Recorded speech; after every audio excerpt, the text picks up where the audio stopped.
Το μικρό μοναστήρι του Αγίου Νικολάου βρίσκεται στην βόρεια πλαγιά της οροσειράς του Πενταδαχτύλου, στο ανατολικό τμήμα, και είναι κάτω ακριβώς από το φρούριο της Καντάρας και πάνω ακριβώς από το χωριό Δαυλός.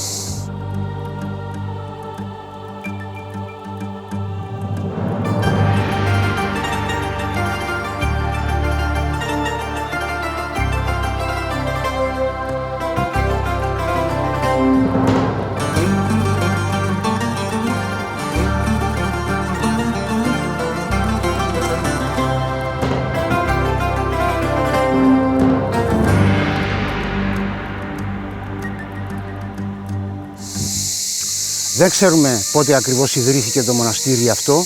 Υπολογίζουμε ότι ιδρύθηκε κατά τα βυζαντινά χρόνια.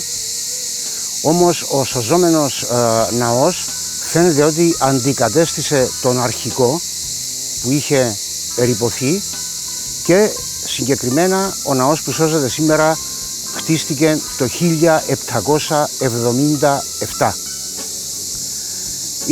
Ήταν ένα μικρό μοναστήρι, σώζεται όπως βλέπουμε ο ναός, και στην πίσω πλευρά του ναού, στην πλαγιά του βουνού, σώζονται ερειπωμένα λίγα άλλα μοναστηριακά οικοδομήματα, όπως κελιά των μοναχών κλπ.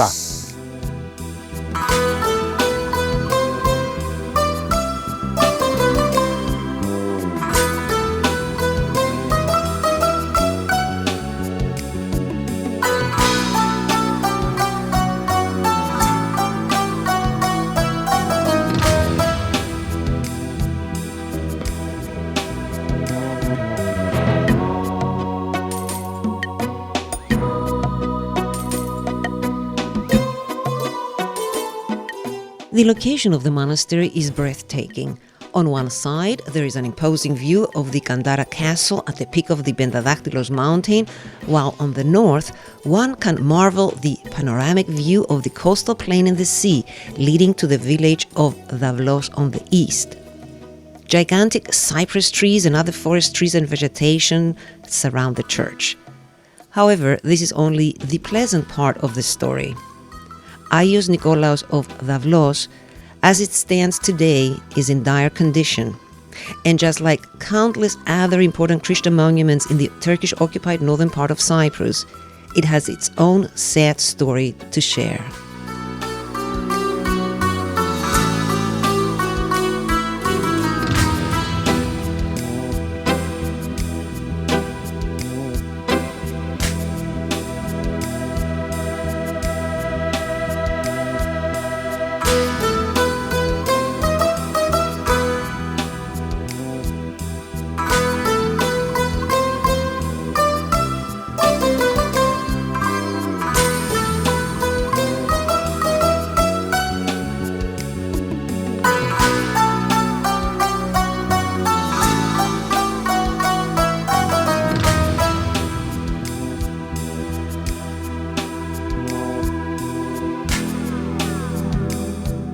This is a single-aisled church with a cross-shaped vaulted narthex.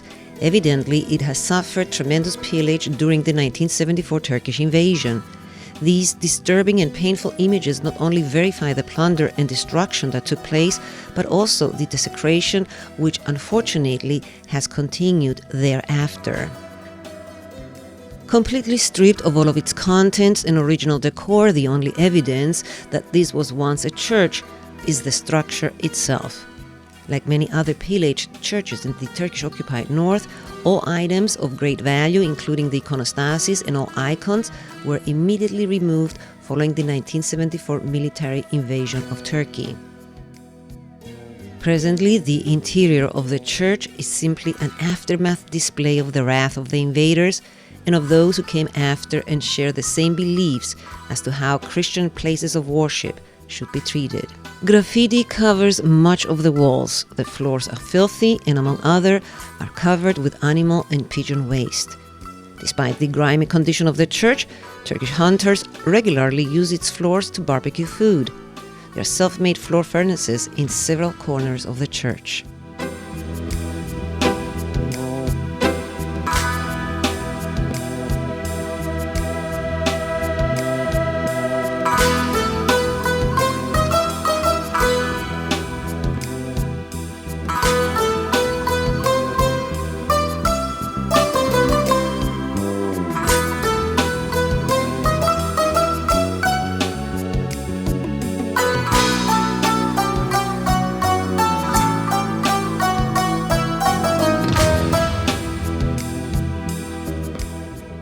The interior dimensions of the church are approximately 7 by 4 meters, excluding the altar, which is 3.5 meters long up to the wall of the semicircle apse.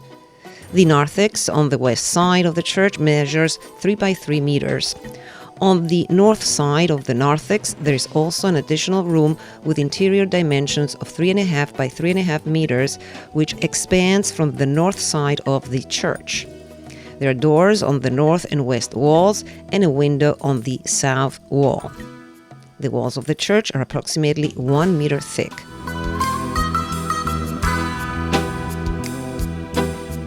The remnants of the stone buildings on the south side of the church are built at a higher level on the mountain side.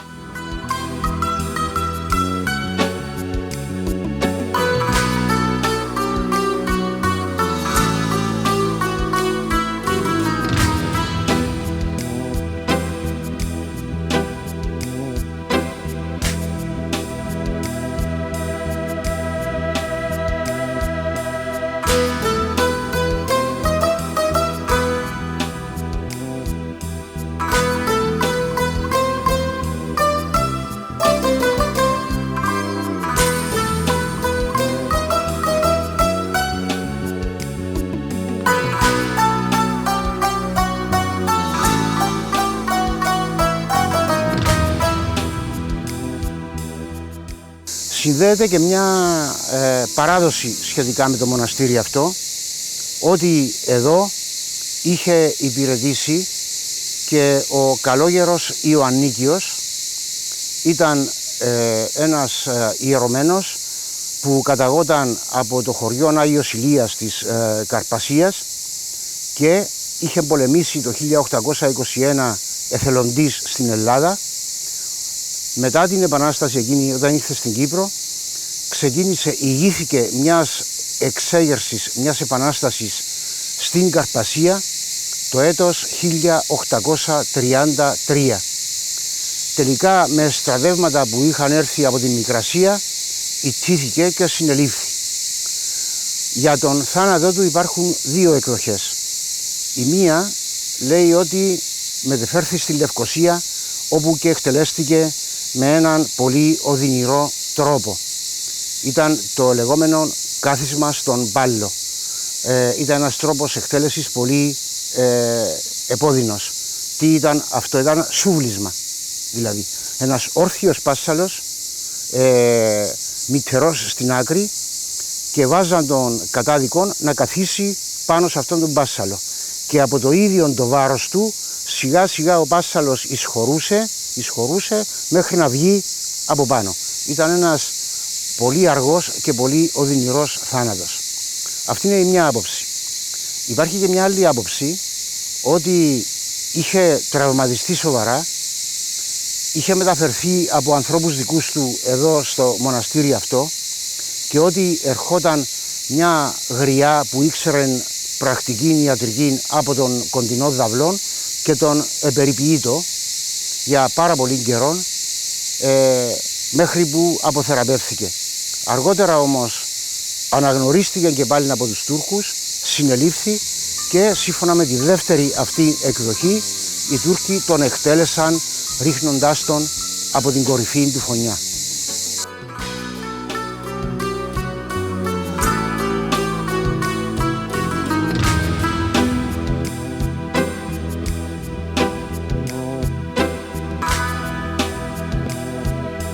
The mountaintop Fonias, which literally translates to murderer in English, stands tall at the far east of the Pentadactylos mountain range at a distance of some 30 kilometers.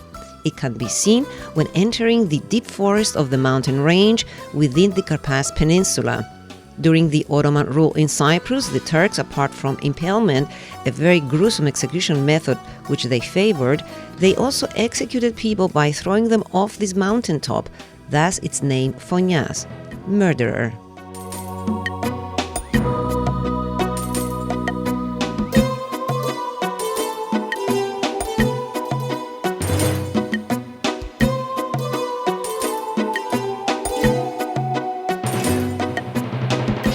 As far as the two conflicting accounts as to how monk Ioannikios was executed by the Ottoman Turks, the answer could be possibly traced in two different documents found at the monastery.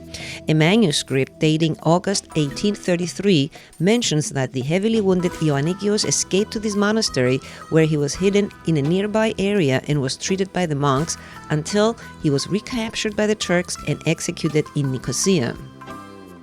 According to a second manuscript written in May 1839 by the abbot of the monastery Harilaos, Ioannikios escaped here wounded, and after he was cured, he remained and worked at the monastery.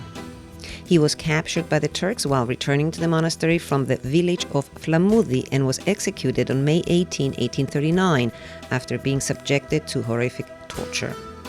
This manuscript also mentions that the monks took his body and brought it back to the monastery, where he was buried.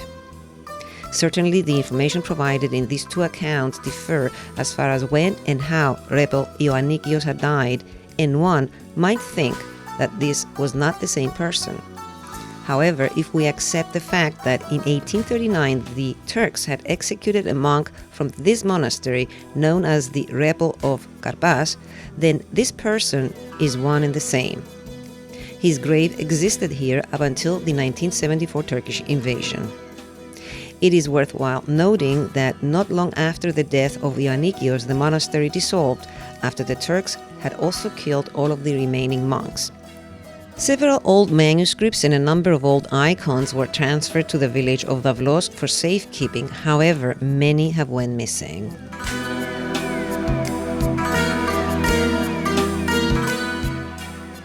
This was the sad story of the church and monastery of Agios Nikolaos of Davlos as it stands today in the district of Famagusta in the Karpas Peninsula following the 1974 Turkish invasion and subsequent occupation. Hidden in the deep forest of the Bendadaktilos mountain range, pillaged, desecrated, and a prey to those who fully lack respect and compassion for places of worship of others, only because they don't share the same faith.